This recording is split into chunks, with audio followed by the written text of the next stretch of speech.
इसको बोलते हैं बेटा स्टोइकियोमेट्री कोफिशिएंट। बेग लिख दो,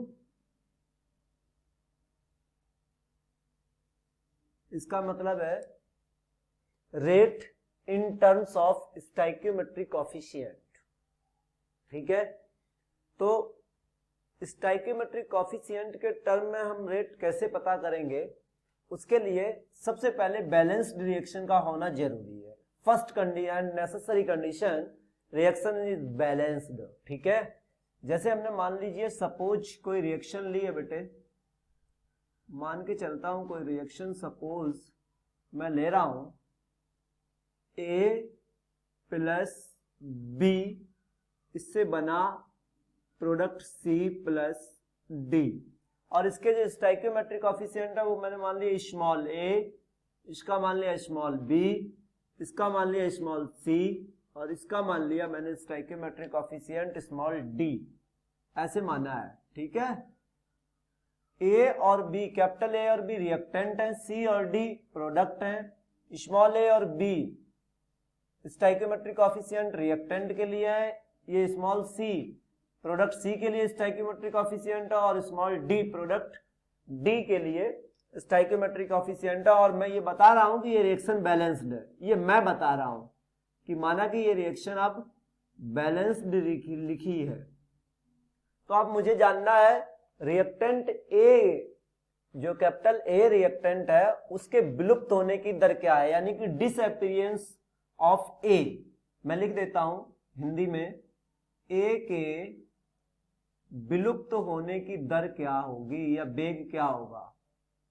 विलुप्त होने, हम दर बोले या बेग बोले एक ही बात है, होने की दर या बेग कह दूं, है ना, एक ही बात है। तो बताओ A के विलुप्त होने की दर मतलब A कम होता जाएगा, घटेगा, घटेगा मतलब माइनस, और इसको हम लोग दिखाते हैं dA/dt।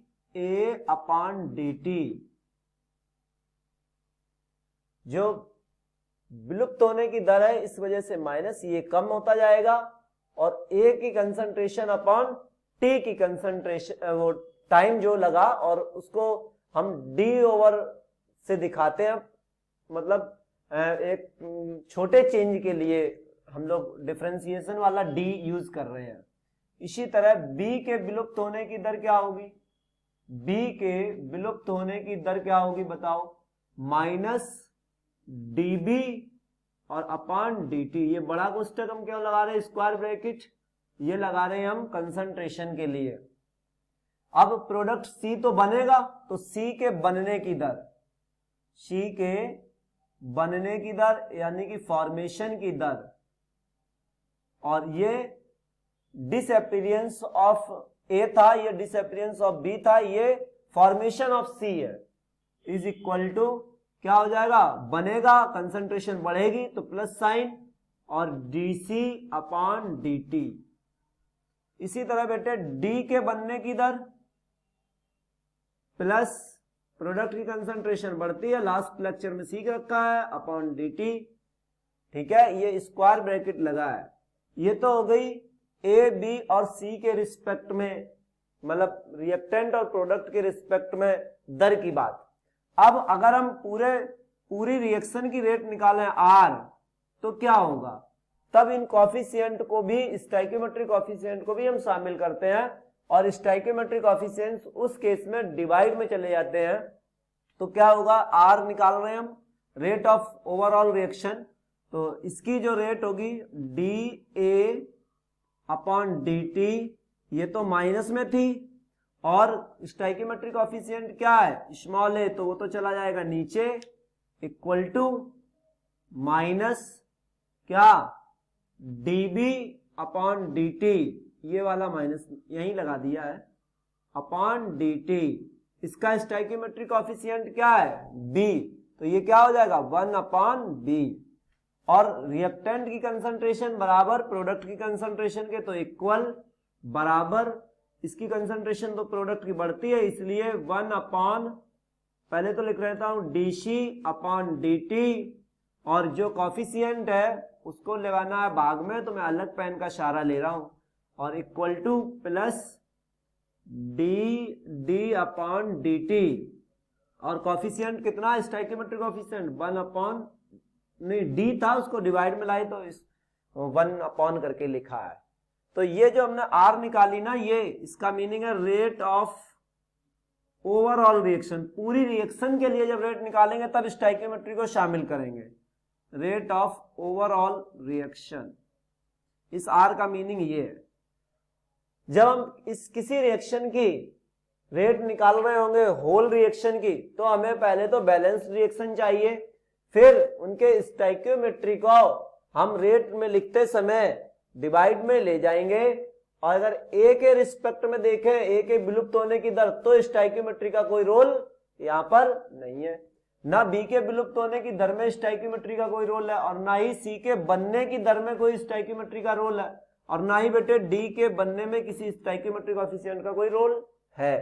लेकिन होल रिएक्शन में इन स्टोइकियोमेट्री का रोल रहेगा ही रहेगा। ठीक है, इस हिसाब से अब मुझे एक बताओ कि मैंने जो रेट निकालने के लिए लिखा था, रेट के लिए हमने ऊपर तो लिखी कंसंट्रेशन, ऊपर तो हमने लिखी सांद्रता, वेग के लिए मैं यहां पर हिंदी में ही लिखता हूं, वेग के लिए हमने ऊपर तो लिखी है सांद्रता, और हमने नीचे क्या लिया था, टाइम यानी कि समय। तो अगर हम यहां से यूनिट भी निकालना चाहें तो क्या हम निकाल सकते हैं, सांद्रता और समय ऊपर जाएगा तो समय इनवर्स हो जाएगा। तो सांद्रता की यूनिट क्या, मोल पर लीटर यानी कि लीटर इनवर्स, और इनटू समय की यूनिट सेकेंड या मिनट, तो सेकेंड इनवर्स।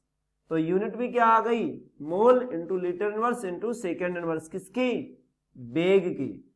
वेग की जो यूनिट आई, रेट की यूनिट आई, यानी कि आर की जो यूनिट आई वो क्या आ गई, वो आ गई mole into litre inverse into second inverse.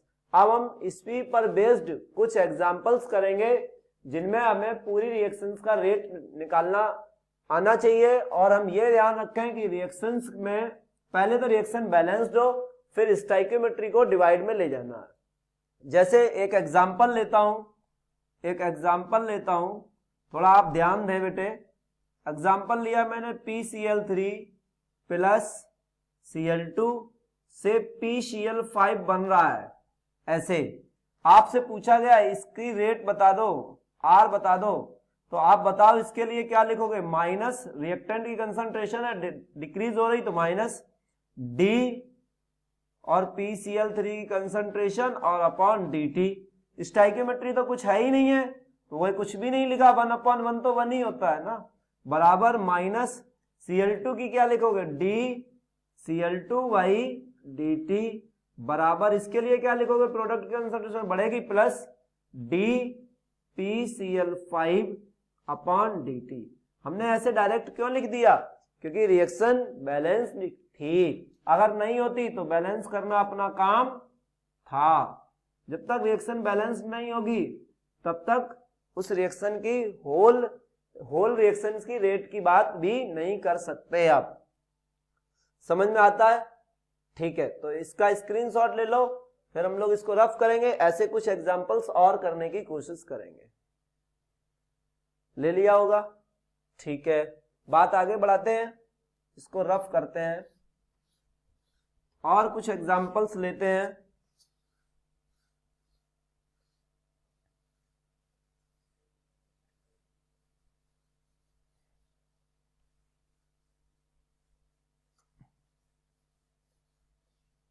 देखें, हम आपको रेट लिखना सिखा रहे हैं रिएक्शंस की। एक एग्जांपल 2 अपन ने लिया, मान लो H2O और I2O जिससे 2HI बन रहा हो। पहले तो यह डिसाइड करें कि ये रिएक्शन बैलेंस्ड है, तो जवाब है हाँ, ये रिएक्शन तो हो गई बैलेंस्ड।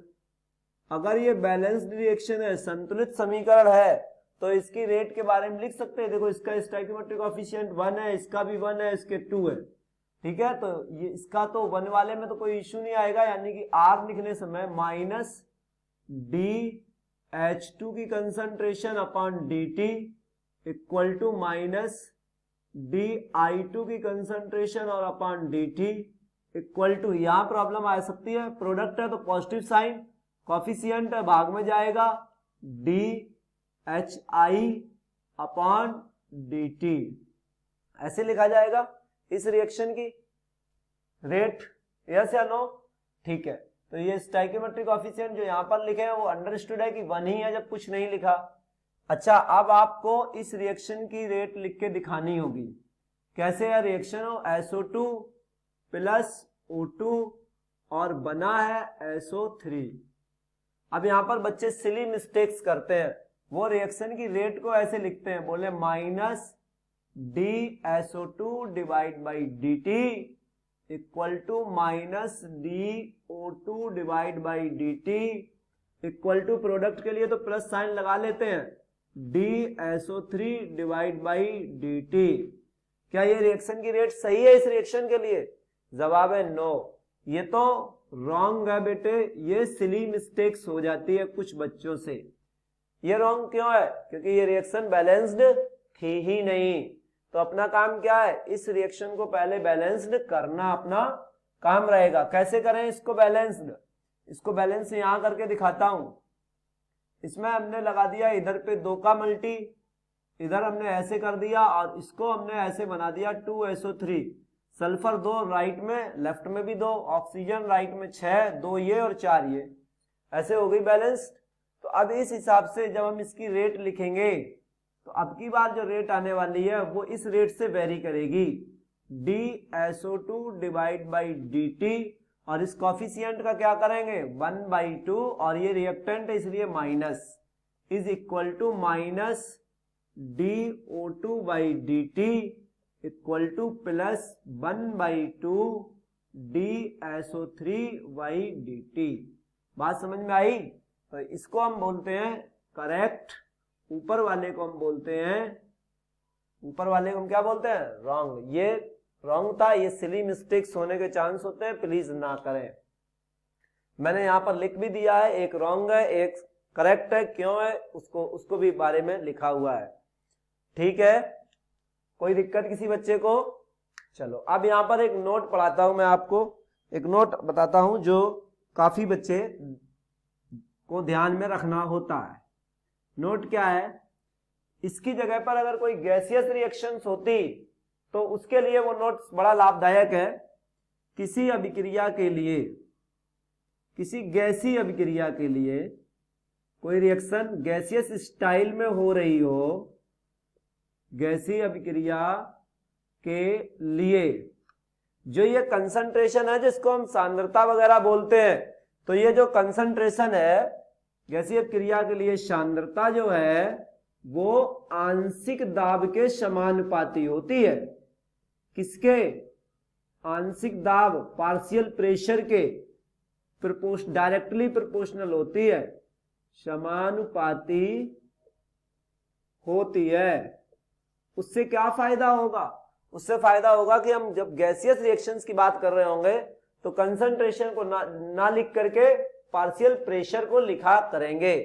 जैसे मान लो अगर आप कहो तो मैं लिख दूं कि गैसीय क्रिया में सांद्रता के स्थान पर आंशिक दाब लिया जाता है। लिख देता हूं बेटे, लिख देता हूं, अतः गैसीय अभिक्रियाओं में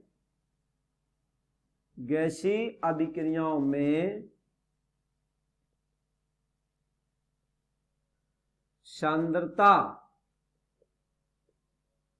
के स्थान पर आंशिक दाब लेना है। कौन सा दाब? आंशिक दाब लिया जाता है।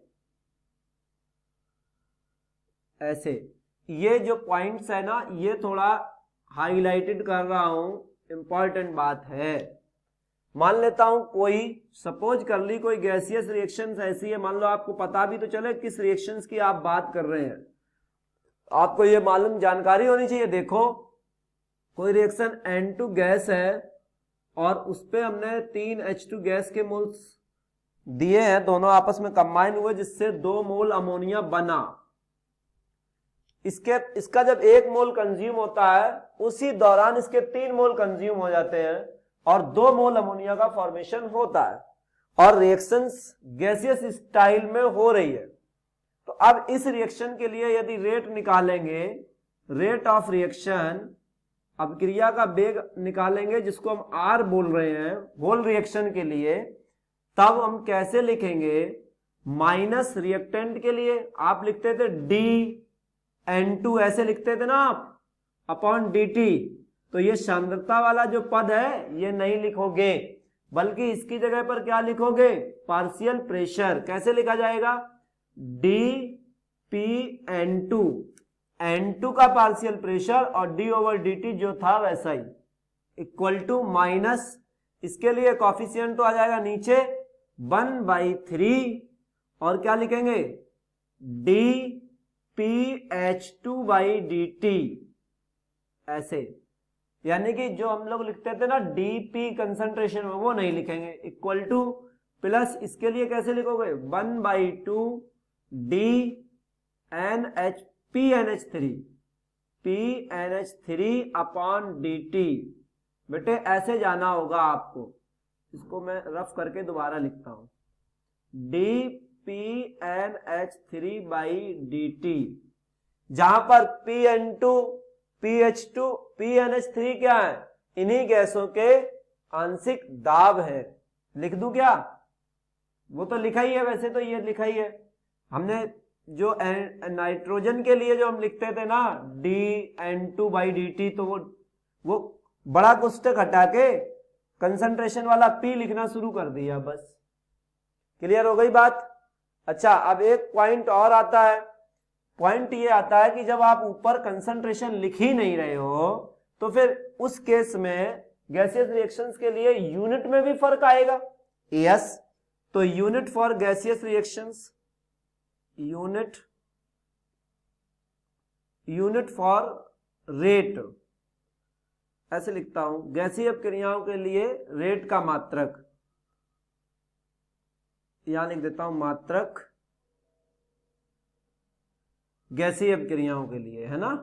तो चलो R बराबर, बताओ, आपने ऊपर तो लिखा है आंशिक दाब, आपने ऊपर तो लिखा है आंशिक दाब, और नीचे आपने लिखा है समय, टाइम। इसका मतलब ये क्या है, इसका मतलब ये है आंशिक दाब और इनटू समय इनवर्स, समय नीचे से ऊपर गया, इनवर्स में हो गया। आंशिक दाब को हम कैसे लिखते हैं, एटीएम में एटमॉस्फेरिक प्रेशर इनटू समय को सेकेंड इनवर्स। यानी कि अब हम जो रेट निकालेंगे वो रेट की यूनिट लिखेंगे किसी भी, एक मिनट इसको कम करें, किसी भी गैसियस रिएक्शन के लिए रेट की यूनिट, तो अब अपने पास मोल पर लीटर वो वाली नहीं होगी, बल्कि एटीएम होगी और सेकेंड इनवर्स रहेगी, ये यूनिट रहेगी अब अपने लिए। किसी गैसीय रिएक्शन के लिए जब भी रेट की यूनिट लिखोगे तो एटमॉस्फेयर इनटू सेकेंड इनवर्स लिखोगे, और अगर रिएक्शन गैसियस स्टाइल में नहीं हो रही तो यूनिट क्या थी, जो इसकी पहले वाली स्लाइड में बताई थी, मोल पर लीटर पर सेकेंड। क्लियर हो गई। अब हम लोग इस पर कुछ सवाल लगा के दिखाते हैं आपको कि कैसे हम लोग, किस तरह के सवाल पूछे जाते हैं और कैसे हम लोग उन सवालों से का साथ डील करेंगे। सही चल रहा है, चल तो सही रहा ना, ठीक है, चलने दो। चलो भाई, इस आप लोग इसका स्क्रीनशॉट ले लें, फिर मैं इसको रफ करता हूं। हो गया, हो गया, चलो आगे बढ़ते हैं, इसको रफ करते हैं। अब इस पर सवाल कैसे पूछे जाते हैं रेट से रिलेटेड, वो देखते हैं कैसे। ये तो हम लोग रेट एक्सप्रेशन लिखना सीख गए कि भाई रेट ऑफ रिएक्शंस कैसे लिखी जाएगी।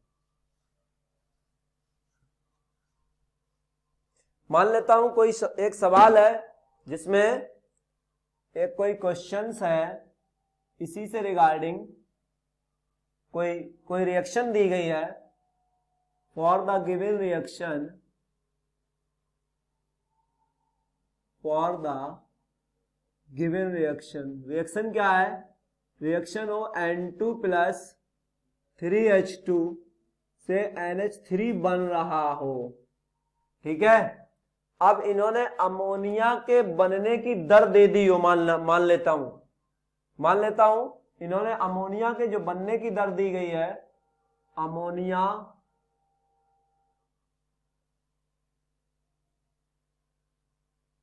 के बनने की दर, ये गिवन है डाटा, जो कि 12.10 की पावर -4 मोल पर लीटर, यानी लीटर इनवर्स और सेकेंड इनवर्स।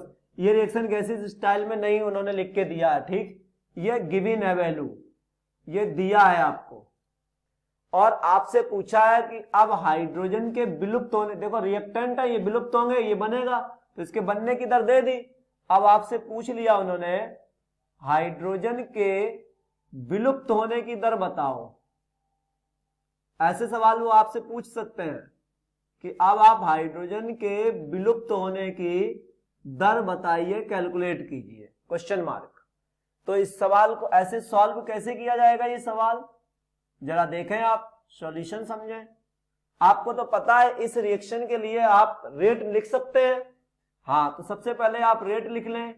रेट क्या हो जाएगी इस रिएक्शन के लिए, -dN2/dt इक्वल टू -1/3 dH2/dt। अभी अभी बात हुई थी स्टोइकियोमेट्रिक कोएफिशिएंट नीचे, इक्वल टू +1/2 dNH3/dt।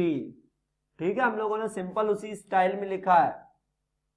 अब बताओ, आपके पास ये डाटा है dNH3/dt अमोनिया के बनने की दर, यानी कि आपको ये दिया गया है सवाल में कितना, ये 12 इंटू 10 की पावर -4, और आपसे ये पूछा गया, तो क्या इन दोनों का रिलेशन निकाल लें?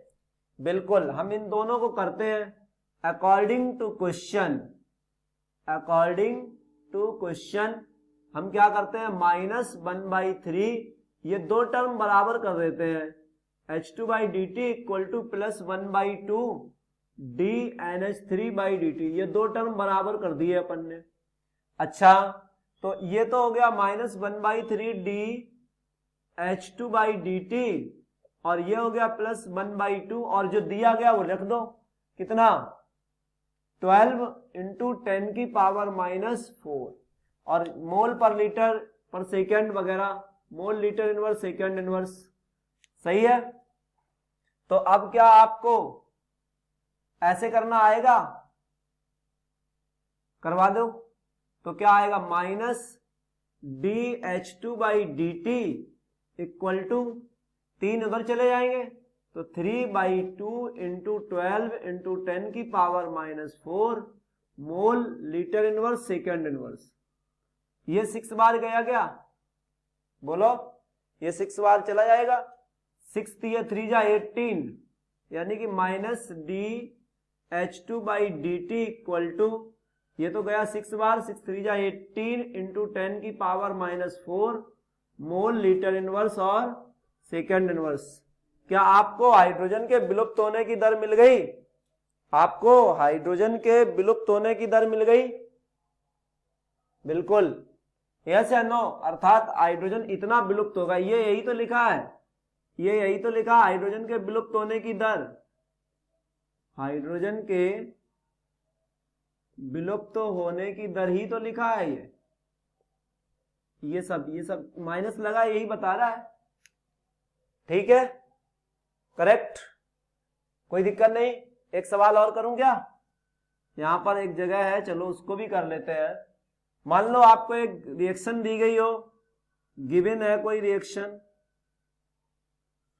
क्या, N2 + 3H2, यही वाली रिएक्शन ले लेता हूं, 2NH3, ठीक है। अब की बार आपको हाइड्रोजन के विलुप्त होने की दर दी है सवाल में, हो नहीं पाएगा इसमें, चलो लिख तो लूं एक बार, चलो अगली स्लाइड में लिखेंगे, इसका आप स्क्रीनशॉट लो, फिर अगली स्लाइड में हम सवाल को लिखते हैं, तब लगाते हैं।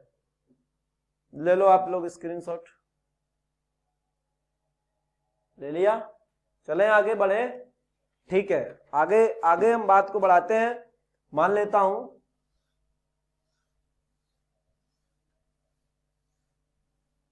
ये रिएक्शन है, और इसमें इस बार हाइड्रोजन के विलुप्त होने की दर दी है, जो इतनी रखता हूं, डाटा यही रखता हूं, है ना, और थोड़ा सा लंबा करूंगा सवाल को, जिसमें आपको हाइड्रोजन के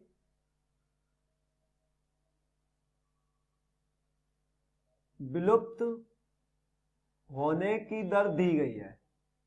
ठीक है, पूछा क्या क्या है, पूछा है अमोनिया के बनने की दर बताओ, ऐसे पूछ लिया, अमोनिया के बनने की दर बताइए, एक बात पूछ लिया। नाइट्रोजन के विलुप्त होने की दर बताइए, सवाल दूसरा बना दिया। नाइट्रोजन के विलुप्त होने की दर बताइए, ये भी आपसे पूछा है। ठीक है, क्वेश्चन मार्क कर रहा हूं, इसको मैं 1 कहता हूं और इसको मैं 2 कहता हूं। अब अगला पूछा आपसे कि अभिक्रिया की भी दर बताओ, साथ में रेट ऑफ रिएक्शन भी बताओ। अब इस सवाल को आप समझ लो, मानो आप इस तरह के कोई भी सवाल लगा सकते हो, अभिक्रिया की दर। तो हम लोग पहले सॉल्यूशन नंबर 1 कर रहे हैं, solve number 1, part number 1, ammonia के बनने की दर। देखो इसको बराबर इसको कर दूंगा मैं, पहले तो पूरी रिएक्शन के लिए रेट लिख लो, रेट ऑफ होल रिएक्शन लिख लेता हूं। चलो क्या आएगी बताओ, minus dN2/dt equal to -1/3 dH2/dt equal to +1/2 dNH3/dt, यही आएगी। बिल्कुल, आपको ये दी गई है, ये पूछी गई है, इन्हीं दोनों में फंक्शन रिलेशन निकाल दूं। पहले फर्स्ट के लिए यहां पर लिखता हूं, फर्स्ट के लिए हम करते हैं दो टर्म को बराबर, -1/3 dH2/dt को और करता हूं 1/2 dNH3/dt के बराबर, जिससे हमें क्या होगा, ये रखेंगे और ये मिल जाएगा। तो ये कितना दिया गया, ये इतना दिया गया। आप पहले यहां पर एक और बात है, हाइड्रोजन के विलुप्त होने की दर सिर्फ इतनी है, 3 तो इसका स्टोइकियोमेट्रिक कोएफिशिएंट था, ये दिया आपको, ये गिवन है। कितना दिया बताओ, 12 × 10⁻⁻⁴, और कोएफिशिएंट जो 3 था वो तो भाग में ही रहेगा ना। ठीक है, बराबर +1/2 आपको निकालना अमोनिया के बनने की दर, यानी कि आपको इतना निकालना है, इतना। तो आप क्या करें, 2 को इधर लगा दें, बोलो 2 इधर चला जाएगा तो क्या हो जाएगा, 2 × 12 × 10⁻⁻⁴/3 इक्वल टू +dNH3/dt, जो हमें चाहिए था, इसी को चाहिए था, ये निकाल फंक्शन बना दिया अपन ने, निकाल रहे हैं। तो 3 4 जा 8, 3 4 जा 12 और 4 2 जा 8, यानी कि 8 × 10⁻⁻⁴ mole litre inverse second inverse, ये आ गई अमोनिया के साहब बनने की दर। ये DNH3NT यही तो है अमोनिया के बनने की दर, तो पहला आंसर तो ये हो जाएगा। अच्छा, अब आपसे पूछा है नाइट्रोजन के विलुप्त होने की दर, ये दिया है और इसको विलुप्त करवा रहे, मतलब इन दोनों को रिलेट कर दूं। अगर इन दोनों को करूंगा तो इसकी वैल्यू रखूंगा और ये वैल्यू मिल जाएगी। चलो क्वेश्चन नंबर 2 को सॉल्व कैसे कर रहा हूं मैं, -dN2/dt इक्वल टू -1/3 dH2/dt। फिर से ये डाटा हमें पता ही है, -12/3, 12 × 10⁻⁻⁴, 12 × 10⁻⁴ मोल लीटर इनवर्स और सेकेंड इनवर्स। तो ये कितना आ गया बेटे, 4 आ गया क्या, तो -dN2/dt, ये क्या लिखा है, ये नाइट्रोजन के विलुप्त होने की दर लिखी है, बराबर कितना, बोलो बोलो, इसके विलुप्त होने की दर ये तो दी गई थी ना, तो ये आ गया आपके पास 4 × 10⁻⁻⁴ मोल लीटर इनवर्स और सेकेंड इनवर्स। ये आपको दिया गया था, इतना सब आपको दिया था, ये माइनस ये सब दिया था, तो वो रख दिया 12। यहां तो माइनस रहेगा या नहीं रहेगा, क्योंकि इसके विलुप्त होने की दर तो दी थी, घटा गई तो दी थी। तो दूसरा आंसर है बेटा ये, एक आंसर है ये, एक आंसर है ये, अब हम मेरे को चाहिए अभिक्रिया की दर, यहां लगा दूं, यहां तीसरा part, solve number third, answer number third क्या है, अभिक्रिया की दर चाहिए, यानी कि इसकी मैं यहां लिख देता हूं, अभिक्रिया की दर बराबर -1/3 कितना था, dH2/dt। तो बेटे ये आपको दे दिया सवाल ने 12 करके कुछ, तो आप क्या करेंगे, अभिक्रिया की दर के लिए आप लिखेंगे 12 into 10⁻⁻4 mole litre inverse second inverse, और डिवाइड कितने का, डिवाइड तो 3 का रहेगा ही रहेगा, तो ये तो 4 आ गया, तो 4 इंटू 10⁻⁻4 मोल लीटर इनवर्स और सेकेंड इनवर्स, ये क्या है, रेट ऑफ रिएक्शन, अभिक्रिया की दर है ये। तो ऐसे लगाते हैं इस तरह के सवालों को बच्चों, ये आंसर नंबर थर्ड रहेगा। देख लीजिए आप, इस तरह के सवालों के साथ हम लोग इस तरह डील करते हैं, आप समझ लें, फिर हम लोग आगे बढ़े। स्क्रीनशॉट ले लो, चलो हो गया, ठीक है। अब बेटे हम लोगों ने बात तो कर ली है, रेट निकालना तो सीख गए हम लोग, थोड़ा सा अब आगे लेके चलते हैं, आपको अच्छा लगेगा। अब हम लोग अगला टॉपिक जो देख रहे हैं ना, वो रेट लॉ देख रहे हैं, या रेट एक्सप्रेशन जिसको बोलते हैं, इसको हटा रहा हूं और रेट एक्सप्रेशन आपको बताता हूं।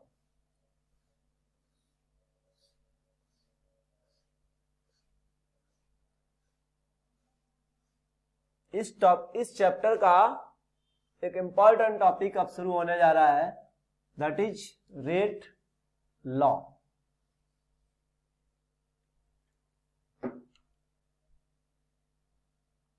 यहां पर हम लिख रहे हैं बेग नियम,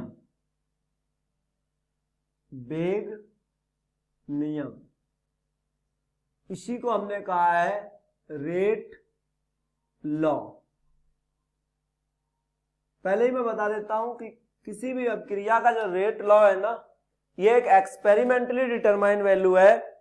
इसको हम लोग अभिक्रिया की रिएक्शंस को देख के नहीं बता सकते कि साहब किसी भी रिएक्शंस का रेट लॉ या रेट एक्सप्रेशन ये होगा।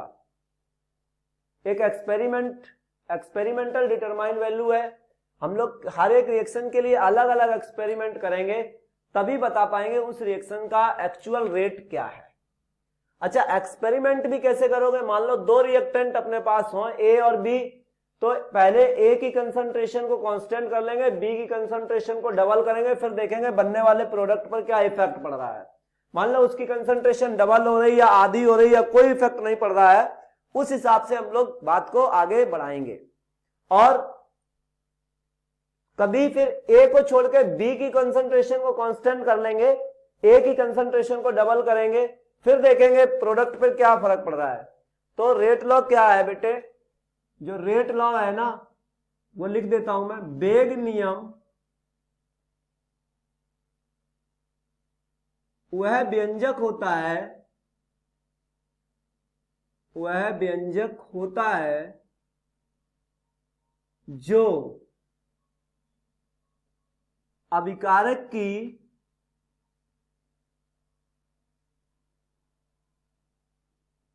मोलर सांद्रता को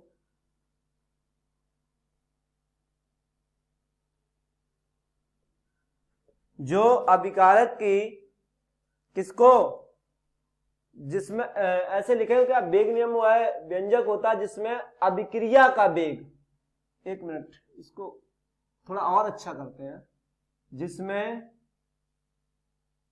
अभिक्रिया का बेग अभिकारकों की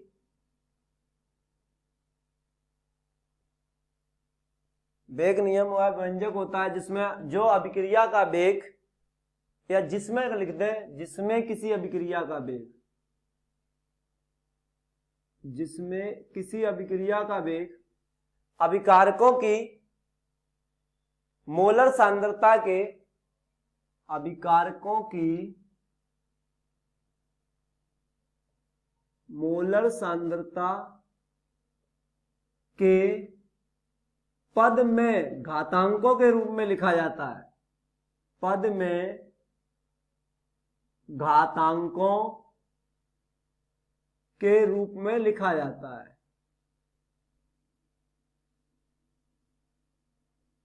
उसको हम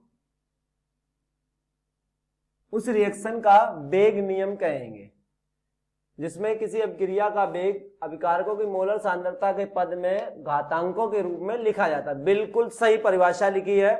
अब हम लोग एक कोई रिएक्शन लेते हैं और देखते हैं कि उस रिएक्शन का वेग कैसे, हम रेट लॉ कैसे लिखेंगे।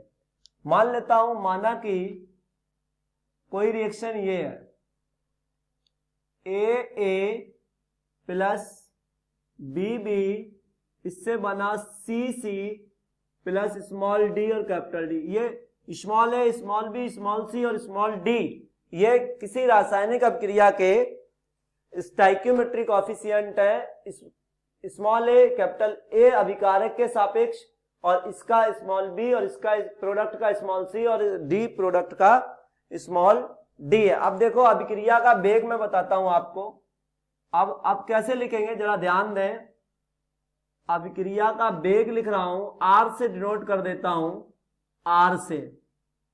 यह डायरेक्टली प्रोपोर्शनल होगा अभिकारक की सांद्रता ए और अभिकारक की सांद्रता बी। अभिकारकों की सांद्रता मोलर सांद्रता के पद में घातांक लगा देता हूं। इस पर कोई घात मैंने लगा दी मान लो x, और इस पर कोई घात लगा दी मैंने मान लो y। अब मैं ये बताना चाहता हूं ये x क्या है। ये x है a के सापेक्ष अभिक्रिया की कोटि। ये y क्या है, b के सापेक्ष अभिक्रिया की कोटि। फिर मैं लिखता हूं x क्या है और y क्या है। x है a के सापेक्ष, इसके सापेक्ष अभिकारक a के सापेक्ष कोटि, अभिक्रिया की कोटि। अभिकारक a के सापेक्ष कोटि ऐसे लिखता हूं। और ये y क्या है, y है b के सापेक्ष कोटि।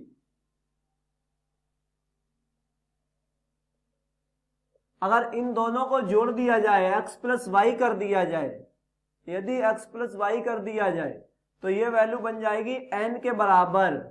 और इसी x प्लस वाई को, दोनों के जोड़ को हम होल रिएक्शन की कोटि बोलेंगे। हम बोलेंगे ये पूरी संपूर्ण रिएक्शन की कोटि है, संपूर्ण अभिक्रिया की कोटि। यानी कि अलग अलग अभिकारकों के रिस्पेक्ट में जो सांद्रताओं पे घातांक लगी है उनको जोड़ दें तो कोटि मिल जाएगी, संपूर्ण अभिक्रिया की कोटि, जिसको हम जनरली n से दिखाया करेंगे। इसको मैं अलग पेन से ही लिख देता हूं, इसे हम लोग n से दिखाया करेंगे। जितना भी जो भी रिएक्शन की कोटि आएगी, हो सकता है ये पावर 1 से ज्यादा हो, 2, 3 और सी हो यहाँ पर रिएक्टेंट, उसकी पावर को जो सबका समेसन संपूर्ण अभिक्रिया की कोटि। अच्छा एक प्रॉब्लम और, ये x और y, ये जो स्मॉल a स्टोइकियोमेट्रिक कोएफिशिएंट और स्मॉल b स्टोइकियोमेट्रिक कोएफिशिएंट इसके बराबर हो भी सकता है और नहीं भी हो सकता, उसको भी लिखता हूं। x एंड y मे और मे नॉट बी, और may not be equal to stoichiometric coefficient, जो स्टोइकियोमेट्रिक कोएफिशिएंट है मे और may not equal to stoichiometric coefficient A and B respectively. क्या मीनिंग है, मीनिंग यह है ये x और y स्टोइकियोमेट्रिक कोएफिशिएंट a और b के बराबर हो भी सकते और नहीं भी हो सकते। मे और may not be equal, may not, चलो ऐसे रहने दो, मे नॉट इक्वल टू चलेगा। ये देख लिया आपने, बात समझ में आ रही है क्या, कोई दिक्कत, सब ठीक है। अच्छा अब हम लोग यहीं पर फिर से आते हैं, यहीं पर आते हैं और हम लोग बात करते हैं, सही तो चल रही है लाइव, ठीक है। अब हम लोग बात करते हैं कि जो वेग था ना, जो अभिक्रिया का वेग था वो प्रोपोर्शनल था कंसंट्रेशन ए की पावर एक्स और बी की पावर वाई के। यस, प्रोपोर्शनल का निशान हटा लेता हूं तो बेग बराबर कोई कांस्टेंट आ जाएगा नया के, और क्या ए की पावर एक्स और बी की पावर वाई। जहां के क्या है वो यहां लिख देता हूं, जहां के बराबर है रेट कांस्टेंट, हिंदी में बोलते हैं बेग स्थिरांक, इंग्लिश में इसको बोलते हैं रेट कांस्टेंट के को। ठीक है, इसका भी बहुत बड़ा रोल है इस चैप्टर में, तो थोड़ा संभल के इसको भी हम लोग पढ़ेंगे। अब मुझे बताओ, ये जो रेट निकाल रहे हैं हम लोग, आर बेग निकाल रहे हैं, वो बराबर है क्या के है, और ए और बी ये आखिर सांद्रता ही तो लिखी है, सांद्रता, और उसकी पावर क्या है एक्स प्लस वाई। यस या नो बोलो। और इस x प्लस वाई को हमने कोटि कहा है, x प्लस वाई को हमने क्या कहा तो कोटि, तो ये क्या हो गया k इंटू सांद्रता की पावर कोटि, या n लिख दूं, एक ही बात है, सांद्रता की पावर n लिख देता हूं, कोटि ना लिख के n सही रहेगा। x प्लस वाई को हमने n कहा है और n जो है वो कोटि है r। यस या नो चलेगा। इसका मतलब कहीं ना कहीं ये है कि R बराबर जो है वो K है इंटू कंसंट्रेशन इंग्लिश मीडियम के लिए, और उसकी पावर ऑर्डर होता है, ये R के बराबर होता है। चलेगा आपको? देख लो, इसी इक्वेशन को हम लोग रेट एक्सप्रेशन कह रहे हैं, इसी को, यानी कि हम लोग लिखते हैं इस वाले के नीचे दिस इक्वेशन या दिस इज रेट एक्सप्रेशन, यही रेट एक्सप्रेशन है, बेग व्यंजक जिसको कहा था अपन ने, बेग व्यंजक या रेट लॉ है, अथवा रेट लॉ ऐसे लिख दो, या differentiation rate equation. Rate expression ही सही लगता है मुझे, तो मैं इतना ही कहूंगा, दिस इज रेट एक्सप्रेशन, या ऐसे भी लिख सकते हैं this is the differential rate equation, एक ही बात है, दिस इज रेट एक्सप्रेशन और करके डिफरेंशियल रेट इक्वेशन। ठीक है, तो ये है बेटे रेट लॉ। सबसे बड़ी बात इसमें ये थी कि आप किसी रिएक्शन का जो बेग है वो कैसे लिख रहे हैं, जो अभिकारक है ना उनकी सांद्रता की पावर कुछ एक्स वाई मान ली हमने अलग अलग, ये एक्स ए के सापेक्ष कोटि है, ये वाई अभिकारक बी के सापेक्ष कोटि है, और एक्स और वाई संपूर्ण अभिक्रिया की कोटि है जिसको एन से दिखा रहे हैं, और ये एक्स और वाई के मान जो स्टोइकियोमेट्रिक कोएफिशिएंट इनके बराबर हो भी सकते हैं और नहीं भी हो सकते हैं। तो ठीक है, आज की क्लास को यहीं रोकते हैं, नेक्स्ट क्लास हम लोग के पढ़ेंगे, के मतलब रेट कांस्टेंट। नेक्स्ट क्लास हम लोग आज की क्लास को यहीं वाइंड अप करते हैं। Thanks for. Hello dear students, एक बार फिर से आप सभी का मेरी क्लास में वेलकम किया जाता है।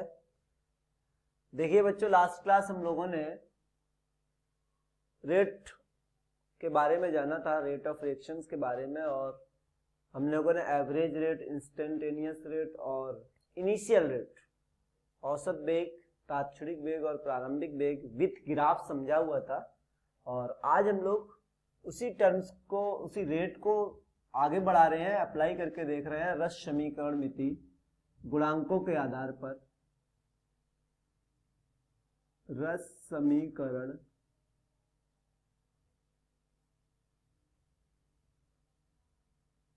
मितीय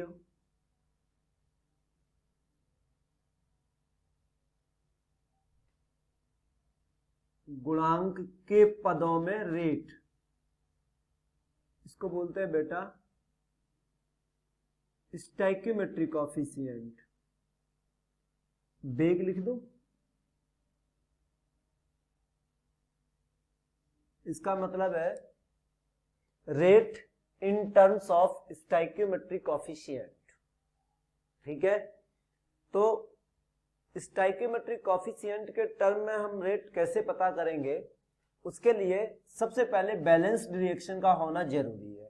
first condition, necessary condition, reaction is balanced. ठीक है, जैसे हमने मान लीजिए सपोज कोई रिएक्शन ली है बेटे, मान के चलता हूं कोई रिएक्शन सपोज मैं ले रहा हूं A प्लस B, इससे बना प्रोडक्ट C प्लस D, और इसके जो स्टाइकियोमेट्रिक कोएफिशिएंट है वो मैंने मान लिया स्मॉल a, इसका मान लिया स्मॉल b, इसका मान लिया स्मॉल c, और इसका मान लिया मैंने स्टाइकियोमेट्रिक कोएफिशिएंट स्मॉल d, ऐसे माना है। ठीक है, a और b, कैपिटल A और B रिएक्टेंट है, c और d प्रोडक्ट है, स्मॉल a और b स्टाइकियोमेट्रिक कोएफिशिएंट रिएक्टेंट के लिए है, ये स्मॉल c प्रोडक्ट C के लिए स्टाइकियोमेट्रिक कोएफिशिएंट है, और स्मॉल d प्रोडक्ट D के लिए स्टाइकियोमेट्रिक कोएफिशिएंट है। और मैं ये बता रहा हूं कि ये रिएक्शन बैलेंस्ड है, ये मैं बता रहा हूं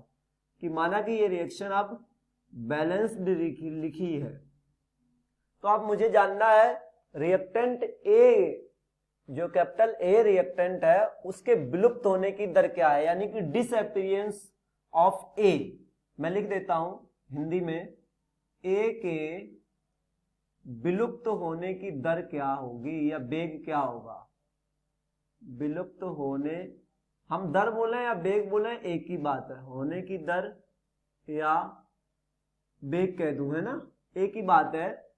तो बताओ A के विलुप्त होने की दर मतलब A कम होता जाएगा, घटेगा, घटेगा मतलब माइनस, और इसको हम लोग दिखाते हैं dA/dt। जो विलुप्त होने की दर है इस वजह से माइनस, ये कम होता जाएगा, और A की कंसंट्रेशन अपॉन T की कंसंट्रेशन, वो टाइम जो लगा, और उसको हम D ओवर से दिखाते हैं, मतलब एक छोटे चेंज के लिए हम लोग डिफरेंशिएशन वाला D यूज कर रहे हैं। इसी तरह B के विलुप्त होने की दर क्या होगी, B के विलुप्त होने की दर क्या होगी बताओ, माइनस dB और अपॉन dt। ये बड़ा कोष्टक हम क्यों लगा रहे हैं, स्क्वायर ब्रैकेट, ये लगा रहे हैं हम कंसंट्रेशन के लिए। अब प्रोडक्ट C तो बनेगा, तो C के बनने की दर, C के बनने की दर यानी कि फॉर्मेशन की दर, और ये डिसअपीयरेंस ऑफ A था, ये डिसअपीयरेंस ऑफ B था, ये फॉर्मेशन ऑफ C है, इज इक्वल टू क्या हो जाएगा, बनेगा, कंसंट्रेशन बढ़ेगी तो प्लस साइन, और dC/dt। इसी तरह बेटे D के बनने की दर प्लस प्रोडक्ट की कंसंट्रेशन बढ़ती है, लास्ट लेक्चर में सीख रखा है, अपॉन dt। ठीक है, ये स्क्वायर ब्रैकेट लगा है। ये तो हो गई A, B और C के रिस्पेक्ट में, मतलब रिएक्टेंट और प्रोडक्ट के रिस्पेक्ट में दर की बात। अब अगर हम पूरी रिएक्शन की रेट निकालें R, तो क्या होगा, तब इन कोएफिशिएंट को भी, स्टाइकियोमेट्रिक कोएफिशिएंट को भी हम शामिल करते हैं, और स्टाइकियोमेट्रिक कोएफिशिएंट्स उस केस में डिवाइड में चले जाते हैं। तो क्या होगा, R निकाल रहे हैं हम, रेट ऑफ ओवरऑल रिएक्शन, तो इसकी जो रेट होगी dA/dt, ये तो माइनस में थी, और स्टाइकियोमेट्रिक कोएफिशिएंट क्या है, स्मॉल a, तो वो तो चला जाएगा नीचे, इक्वल टू माइनस क्या, dB/dt, ये वाला माइनस यहीं लगा दिया है, अपॉन dt। इसका स्टाइकियोमेट्रिक कोएफिशिएंट क्या है, B, तो ये क्या हो जाएगा 1/B, और रिएक्टेंट की कंसंट्रेशन बराबर प्रोडक्ट की कंसंट्रेशन के, तो इक्वल बराबर, इसकी कंसंट्रेशन तो प्रोडक्ट की बढ़ती है, इसलिए 1/, पहले तो लिख रहता हूं dC/dt, और जो कोएफिशिएंट है उसको लगाना है भाग में, तो मैं अलग पेन का इशारा ले रहा हूं, और इक्वल टू प्लस dD/dt, और कोएफिशिएंट कितना, स्टाइकियोमेट्रिक कोएफिशिएंट 1/, नहीं D था उसको डिवाइड में लाई तो इस 1/, करके लिखा है। तो ये जो हमने R निकाली ना, ये इसका मीनिंग है रेट ऑफ ओवरऑल रिएक्शन, पूरी रिएक्शन के लिए जब रेट निकालेंगे तब स्टोइकियोमेट्री को शामिल करेंगे। रेट ऑफ ओवरऑल रिएक्शन, इस आर का मीनिंग ये है। जब हम इस किसी रिएक्शन की रेट निकाल रहे होंगे होल रिएक्शन की, तो हमें पहले तो बैलेंस रिएक्शन चाहिए, फिर उनके स्टोइकियोमेट्री को हम रेट में लिखते समय डिवाइड में ले जाएंगे, और अगर ए के रिस्पेक्ट में देखें, ए के विलुप्त होने की दर, तो स्टोइकियोमेट्री का कोई रोल यहां पर नहीं है। ना बी के विलुप्त होने की दर में स्टोइकियोमेट्री का कोई रोल है, और ना ही सी के बनने की दर में कोई स्टोइकियोमेट्री का रोल है, और ना ही बेटे डी के बनने में किसी स्टोइकियोमेट्री कोएफिशिएंट का कोई रोल है। लेकिन होल रिएक्शन में इन स्टोइकियोमेट्री का रोल रहेगा ही रहेगा। ठीक है, इस हिसाब से अब मुझे एक बताओ कि मैंने जो रेट निकालने के लिए लिखा था, रेट के लिए हमने ऊपर तो लिखी कंसंट्रेशन, ऊपर तो हमने लिखी सांद्रता, वेग के लिए मैं यहां पर हिंदी में ही लिखता हूं, वेग के लिए हमने ऊपर तो लिखी है सांद्रता, और हमने नीचे क्या लिया था, टाइम यानी कि समय। तो अगर हम यहां से यूनिट भी निकालना चाहें तो क्या हम निकाल सकते हैं, सांद्रता और समय ऊपर जाएगा तो समय इनवर्स हो जाएगा। तो सांद्रता की यूनिट क्या, मोल पर लीटर यानी कि लीटर इनवर्स, और इनटू समय की यूनिट सेकेंड या मिनट, तो सेकेंड इनवर्स। तो यूनिट भी क्या आ गई, mole into litre inverse into second inverse, किसकी, वेग की। वेग की जो यूनिट आई, रेट की यूनिट आई, यानी कि आर की जो यूनिट आई वो क्या आ गई, वो आ गई mole into litre inverse into second inverse.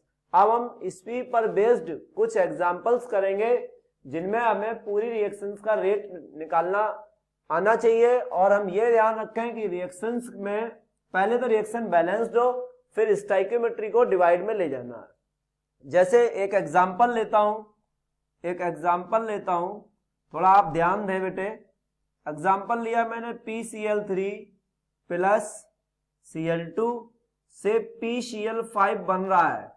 ऐसे आपसे पूछा गया इसकी रेट बता दो, आर बता दो, तो आप बताओ इसके लिए क्या लिखोगे, माइनस रिएक्टेंट की कंसंट्रेशन है डिक्रीज हो रही तो माइनस डी, और PCl3 की कंसंट्रेशन और अपॉन dt। स्टोइकियोमेट्री तो कुछ है ही नहीं है, तो वही कुछ भी नहीं लिखा, 1/1 तो 1 ही होता है ना, बराबर माइनस Cl2 की क्या लिखोगे, d Cl2/dt, बराबर इसके लिए क्या लिखोगे, प्रोडक्ट की कंसंट्रेशन बढ़ेगी plus d PCl5 upon dt। हमने ऐसे डायरेक्ट क्यों लिख दिया, क्योंकि रिएक्शन बैलेंस थी, अगर नहीं होती तो बैलेंस करना अपना काम था। जब तक रिएक्शन बैलेंस नहीं होगी तब तक उस रिएक्शन की होल रिएक्शंस की रेट की बात भी नहीं कर सकते। आप समझ में आता है, ठीक है, तो इसका स्क्रीनशॉट ले लो, फिर हम लोग इसको रफ करेंगे, ऐसे कुछ एग्जांपल्स और करने की कोशिश करेंगे।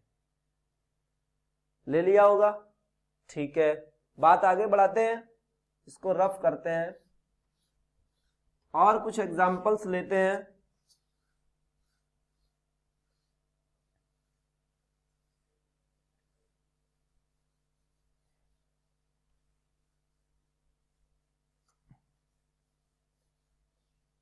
देखें, हम आपको रेट लिखना सिखा रहे हैं रिएक्शंस की। एक एग्जांपल 2 अपन ने लिया, मान लो H2O और I2O जिससे 2HI बन रहा हो। पहले तो यह डिसाइड करें कि ये रिएक्शन बैलेंस्ड है, तो जवाब है हाँ, ये रिएक्शन तो हो गई बैलेंस्ड। अगर ये बैलेंस्ड रिएक्शन है, संतुलित समीकरण है, तो इसकी रेट के बारे में लिख सकते हैं। देखो, इसका स्टोइकियोमेट्रिक कोएफिशिएंट 1 है, इसका भी 1 है, इसके 2 है, ठीक है, तो ये इसका तो 1 वाले में तो कोई इश्यू नहीं आएगा, यानी कि R लिखने समय माइनस DH2 की concentration upon dt equal to minus DI2 की कंसंट्रेशन और अपॉन dt इक्वल टू, यहां प्रॉब्लम आ सकती है, प्रोडक्ट है तो पॉजिटिव साइन, कोएफिशिएंट है भाग में जाएगा, DHI अपॉन dt, ऐसे लिखा जाएगा इस रिएक्शन की रेट, यस या नो, ठीक है। तो ये स्टाइकियोमेट्रिक कोएफिशिएंट जो यहाँ पर लिखे हैं वो अंडरस्टूड है कि 1 ही है जब कुछ नहीं लिखा। अच्छा, अब आपको इस रिएक्शन की रेट लिख के दिखानी होगी। कैसे है रिएक्शन हो SO2 प्लस O2 और बना है SO3। अब यहाँ पर बच्चे सिली मिस्टेक्स करते हैं, वो रिएक्शन की रेट को ऐसे लिखते हैं, बोले minus DSO2 divide by DT equal to minus DO2 divide by DT equal to, product के लिए तो प्लस साइन लगा लेते हैं, DSO3 डिवाइड बाई DT। क्या ये रिएक्शन की रेट सही है इस रिएक्शन के लिए? जवाब है नो, ये तो रॉन्ग है बेटे। ये सिली मिस्टेक्स हो जाती है कुछ बच्चों से। ये रॉन्ग क्यों है? क्योंकि ये रिएक्शन बैलेंस्ड थी ही नहीं। तो अपना काम क्या है, इस रिएक्शन को पहले बैलेंस्ड करना अपना काम रहेगा। कैसे करें इसको बैलेंस्ड? इसको बैलेंस यहां करके दिखाता हूं। इसमें हमने लगा दिया इधर पे 2 का मल्टी, इधर हमने ऐसे कर दिया और इसको हमने ऐसे बना दिया 2SO3। सल्फर 2 राइट में, लेफ्ट में भी 2, ऑक्सीजन राइट में 6, 2 ये और 4 ये, ऐसे हो गई बैलेंस। तो अब इस हिसाब से जब हम इसकी रेट लिखेंगे तो अब की बार जो रेट आने वाली है वो इस रेट से वेरी करेगी, DSO2 डिवाइड बाई DT, और इस कोएफिशिएंट का क्या करेंगे 1/2, और ये रिएक्टेंट है इसलिए minus, is equal to minus DO2 by DT equal to plus 1/2 DSO3 by DT।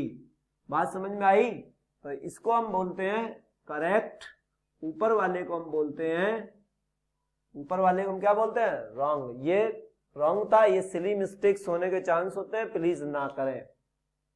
मैंने यहां पर लिख भी दिया है, एक रॉन्ग है एक करेक्ट है, क्यों है उसको भी बारे में लिखा हुआ है। ठीक है, कोई दिक्कत किसी बच्चे को? चलो अब यहां पर एक नोट पढ़ाता हूं मैं आपको, एक नोट बताता हूं जो काफी बच्चे को ध्यान में रखना होता है। नोट क्या है, इसकी जगह पर अगर कोई गैसियस रिएक्शंस होती तो उसके लिए वो नोट बड़ा लाभदायक है। किसी अभिक्रिया के लिए, किसी गैसीय अभिक्रिया के लिए, कोई रिएक्शन गैसियस स्टाइल में हो रही हो, गैसीय अभिक्रिया के लिए जो ये कंसंट्रेशन है जिसको हम सांद्रता वगैरह बोलते हैं, तो ये जो कंसंट्रेशन है गैसीय क्रिया के लिए सांद्रता जो है वो आंशिक दाब के समानुपाती होती है। किसके?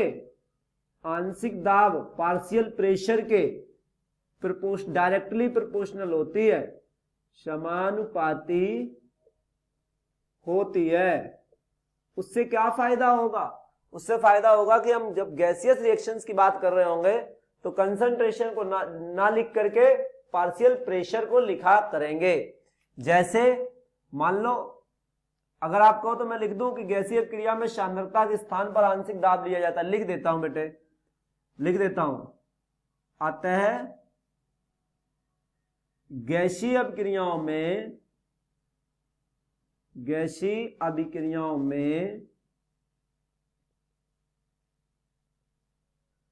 सांद्रता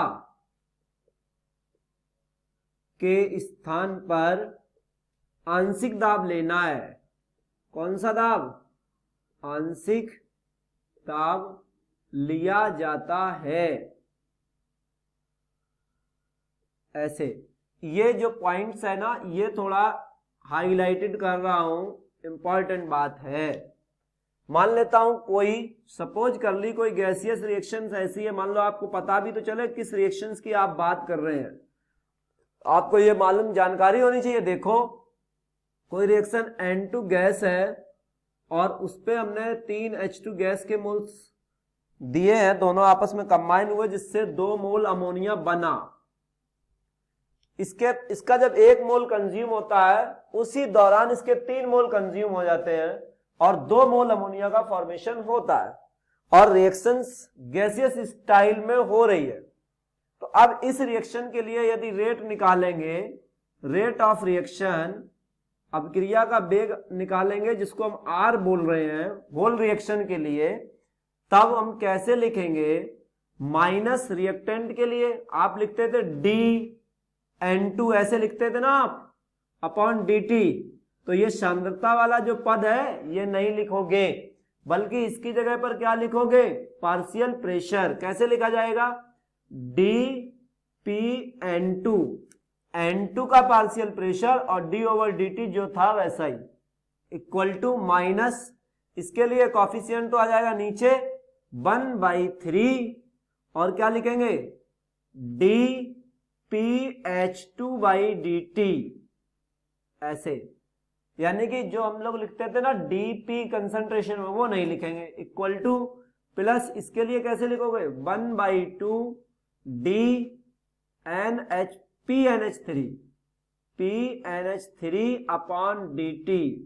बेटे ऐसे जाना होगा आपको, इसको मैं रफ करके दोबारा लिखता हूं, dPNH3/dt, जहां पर PN2 PH2 PNH3 क्या है, इन्हीं गैसों के आंशिक दाब है। लिख दूं क्या, वो तो लिखा ही है, वैसे तो ये लिखा ही है हमने, जो नाइट्रोजन के लिए जो हम लिखते थे ना dN2/dt, तो वो बड़ा कोष्टक हटा के कंसंट्रेशन वाला P लिखना शुरू कर दिया, बस। क्लियर हो गई बात। अच्छा, अब एक पॉइंट और आता है, पॉइंट ये आता है कि जब आप ऊपर कंसंट्रेशन लिख ही नहीं रहे हो, तो फिर उस केस में गैसियस रिएक्शंस के लिए यूनिट में भी फर्क आएगा। यस, तो unit for gaseous reactions, unit for rate, ऐसे लिखता हूं, गैसीय क्रियाओं के लिए रेट का मात्रक, यहां लिख देता हूं मात्रक गैसीय क्रियाओं के लिए, है ना। तो चलो R बराबर, बताओ, आपने ऊपर तो लिखा है आंशिक दाब, आपने ऊपर तो लिखा है आंशिक दाब, और नीचे आपने लिखा है समय, टाइम। इसका मतलब ये क्या है, इसका मतलब ये है आंशिक दाब और इनटू समय इनवर्स, समय नीचे से ऊपर गया, इनवर्स में हो गया। आंशिक दाब को हम कैसे लिखते हैं, एटीएम में एटमॉस्फेरिक प्रेशर इनटू समय को सेकेंड इनवर्स।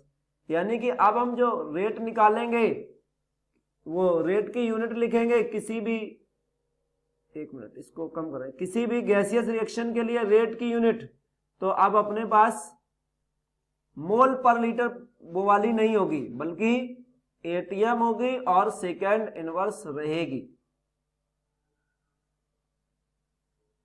ये यूनिट रहेगी अब अपने लिए।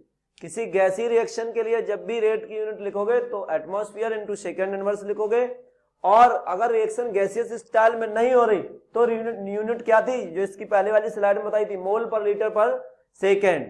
क्लियर हो गई। अब हम लोग इस पर कुछ सवाल लगा के दिखाते हैं आपको कि कैसे हम लोग, किस तरह के सवाल पूछे जाते हैं और कैसे हम लोग उन सवालों से का साथ डील करेंगे। सही चल रहा है, चल तो सही रहा ना, ठीक है, चलने दो। चलो भाई, इस आप लोग इसका स्क्रीनशॉट ले लें, फिर मैं इसको रफ करता हूं। हो गया, हो गया, चलो आगे बढ़ते हैं, इसको रफ करते हैं। अब इस पर सवाल कैसे पूछे जाते हैं रेट से रिलेटेड, वो देखते हैं कैसे। ये तो हम लोग रेट एक्सप्रेशन लिखना सीख गए कि भाई रेट ऑफ रिएक्शंस कैसे लिखी जाएगी। मान लेता हूं कोई एक सवाल है जिसमें एक कोई क्वेश्चंस है, इसी से रिगार्डिंग कोई रिएक्शन दी गई है, for the given reaction, for the given reaction, reaction क्या है, रिएक्शन हो N2 प्लस 3H2 से NH3 बन रहा हो, ठीक है। अब इन्होंने अमोनिया के बनने की दर दे दी हो, मान लेता हूं इन्होंने अमोनिया के जो बनने की दर दी गई है, अमोनिया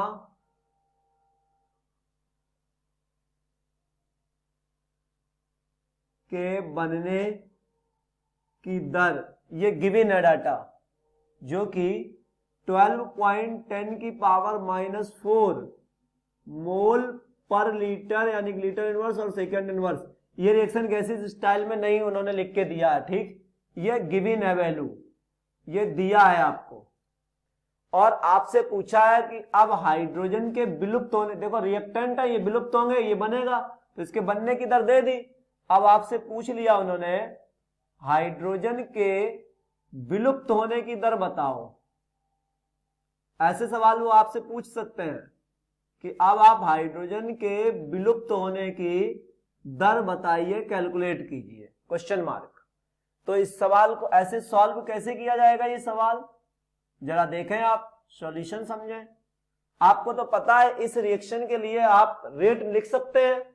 हाँ, तो सबसे पहले आप रेट लिख लें। रेट क्या हो जाएगी इस रिएक्शन के लिए, -dN2/dt इक्वल टू -1/3 dH2/dt। अभी अभी बात हुई थी स्टोइकियोमेट्रिक कोएफिशिएंट नीचे, इक्वल टू +1/2 dNH3/dt। ठीक है, हम लोगों ने सिंपल उसी स्टाइल में लिखा है।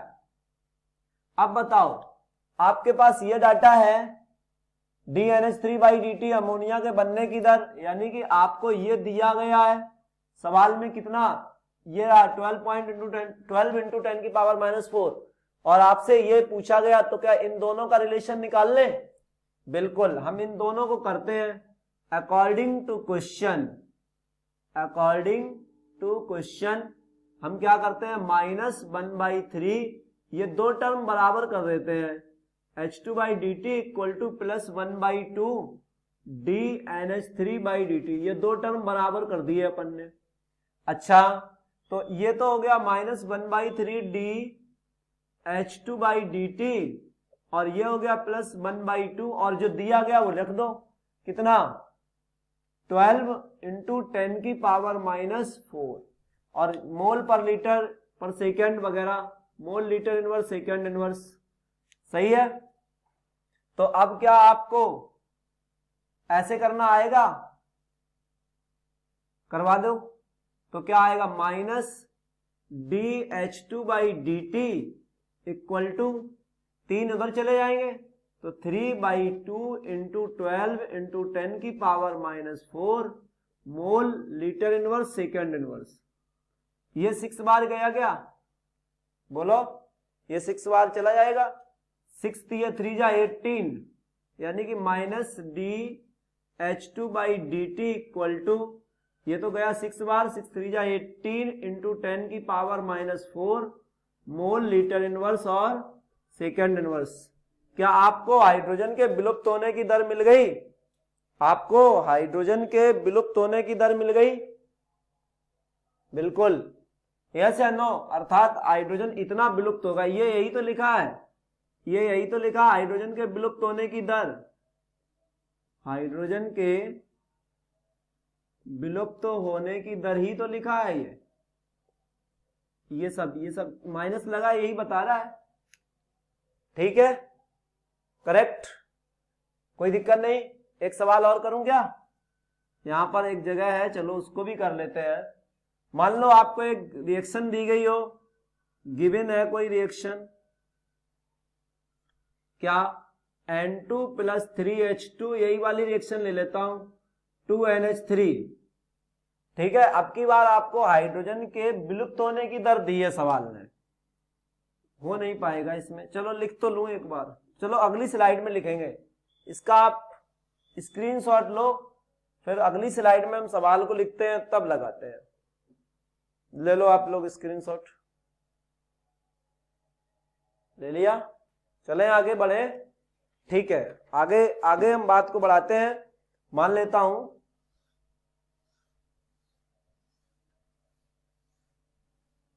ये रिएक्शन है, और इसमें इस बार हाइड्रोजन के विलुप्त होने की दर दी है, जो इतनी रखता हूं, डाटा यही रखता हूं, है ना, और थोड़ा सा लंबा करूंगा सवाल को, जिसमें आपको हाइड्रोजन के